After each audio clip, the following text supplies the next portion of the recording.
Hello guys, Hariom pipes ने अपने quarter to के नंबरों को डिस्क्लोज करा है, जिसमें उसने दिखाया है सारी टर्म्स जो है वो लेग्स में है। सो नंबरों को एनालिसिस करते हैं, देन उसके बाद हम चार्ट एनालिसिस करने वाले हैं गाइस।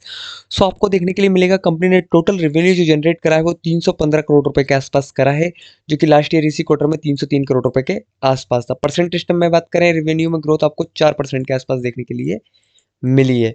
वहीं जब आप लास्ट क्वार्टर से कंपेयर करते हैं, क्वार्टर ऑन क्वार्टर बेसिस से जब आप एनालिसिस करते हैं, तो कंपनी ने लगभग लगभग 29 करोड़ रुपए के आसपास डिक्लाइन दिखाया है, जो कि क्वार्टर ऑन क्वार्टर बेसिस से लगभग आप कह सकते हैं ऑलमोस्ट मोर देन 9% से ज़्यादा डिक्लाइन देखने के लिए मिला है क्वार्टर ऑन क्वार्टर बेसिस से नंबर्स के अंदर।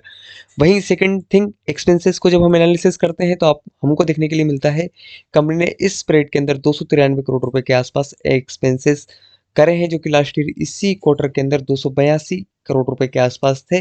सो 11 करोड़ रुपए के आसपास एक्सपेंसेस करे हैं, जो कि लगभग लगभग लगभग आप कह सकते हैं सेम है ईयर ऑन ईयर बेसिस से। परसेंटेज टर्म में लगभग 4% के आसपास। वहीं आप क्वार्टर ऑन क्वार्टर बेसिस से एनालिसिस करेंगे तो आपको देखने के लिए मिलेगा कि लगभग लगभग 28 करोड़ रुपए के आसपास कंपनी ने एक्सपेंसेस डिक्रीज करे हैं अपने क्वार्टर ऑन क्वार्टर बेसिस से, क्योंकि रेवेन्यू में गिरावट देखने के लिए मिली तो एक्सपेंसेस में ऑलरेडी आपको गिरावट देखने के लिए मिली। वहीं फ्लैट रिजल्ट आप इसको कह सकते हैं। वहीं सेकंड मेन एक्सपेक्ट रहता है प्रॉफिटेबिलिटी। तो कंपनी ने इस पीरियड के अंदर 15 करोड़ रुपए के आसपास प्रॉफिट पोस्ट करा है, जो कि लास्ट ईयर इसी क्वार्टर में कितना था, 14 करोड़ रुपए के आसपास। तो ऑलमोस्ट आप कह सकते हैं फ्लैट रिजल्ट आपको देखने के लिए मिलेंगे ईयर ऑन ईयर बेसिस से। वहीं आप जब आप क्वार्टर ऑन क्वार्टर बेसिस से देखेंगे तो आपको लगभग लगभग कंपनी ने 2.5 करोड़ रुपए के आसपास का प्रॉफिट कम करा है क्वार्टर ऑन क्वार्टर बेसिस से, जो कि परसेंटेज टर्म में आप कह सकते हैं 1 से 1.5% के आसपास डिक्लाइन आपको देखने के लिए मिलेगा क्वार्टर ऑन क्वार्टर बेसिस से। वहीं जब आप कंपनी का एनालिसिस करते हैं चार्ट, सो गाइस जब आप हरिओम पाइप्स का चार्ट देखेंगे तो आपको देखने के लिए मिलेगा स्टॉक एक अप ट्रेंड के अंदर चल रहा था।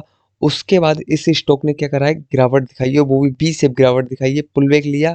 देन फिर ये स्टॉक लगभग अपने हाई से अगर हम कंपेयर करें, सो ऑलमोस्ट आप कह सकते हैं कितना गिरा है ये अपने हाई से, लगभग लगभग 50% 36% के आसपास ऑलरेडी ये स्टॉक करेक्ट कर चुका है अपने हाई से। सो क्या इस प्रकार के स्टॉक में हमको बाइंग करनी चाहिए या नहीं? क्योंकि देखो, जब भी इस स्टॉक का आप पैटर्न समझोगे, डेली चार्ट से हम एनालिसिस कर रहे हैं तो आपको देखने के लिए मिल रहा है, जब भी इस स्टॉक में बाइंग आती है अच्छे वाले लेवल की, क्योंकि लास्ट टाइम यही वाली लेग कितने परसेंट गिरी थी, ऑलमोस्ट कितना था, ये लास्ट टाइम भी लगभग 40% के आसपास गिरावट थी। सो इस स्टॉक ने बी शेप गिरावट दिखाई। देन उसके बाद क्या करा, यहाँ कंसोलिडेट करा और कौन सा पैटर्न बनाया, एक डबल बॉटम टाइप से पैटर्न बनाया। देन उसका ब्रेकआउट करा। ब्रेकआउट करने के बाद उसी लेवल को कहीं ना कहीं आप कह सकते हैं रीटेस्ट के पास आया, फिर इस स्टॉक ने एक लेग ली। सो लगभग रिटर्न कितने परसेंट के जनरेट करे इसने, यहाँ से अगर हम कंपेयर करें तो लगभग लगभग आप देखेंगे 75% के आसपास। सो क्या यहाँ से भी ऐसे ही कर सकता है ये स्टॉक? बिल्कुल कर सकता है, इतना पोटेंशियल है इस स्टॉक के पास। नंबर्स फ्लैट रहे हैं, देखे ही होंगे आपने।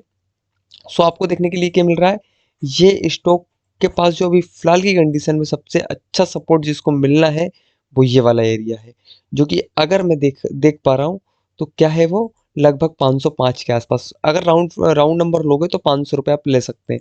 सो 500 रुपये के आसपास ये स्टॉक आता है और कोई भी ट्रेंड रिवर्सल पैटर्न बनाता है हमारे लिए।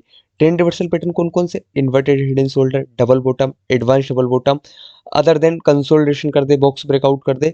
सो इन किसी भी कंडीशन में ये स्टॉक यहाँ पर आके कंसोलिडेट करता है, तो देन आफ्टर हम ये वाले टारगेट को हम टारगेट करने वाले हैं। पहला टारगेट हमारे लिए इस स्टॉक का रहेगा लगभग लगभग 725 रुपये। सेकेंड टारगेट फिर हम करेंगे ये 800 के समथिंग, और थर्ड टारगेट हमारा ये रहने वाला है।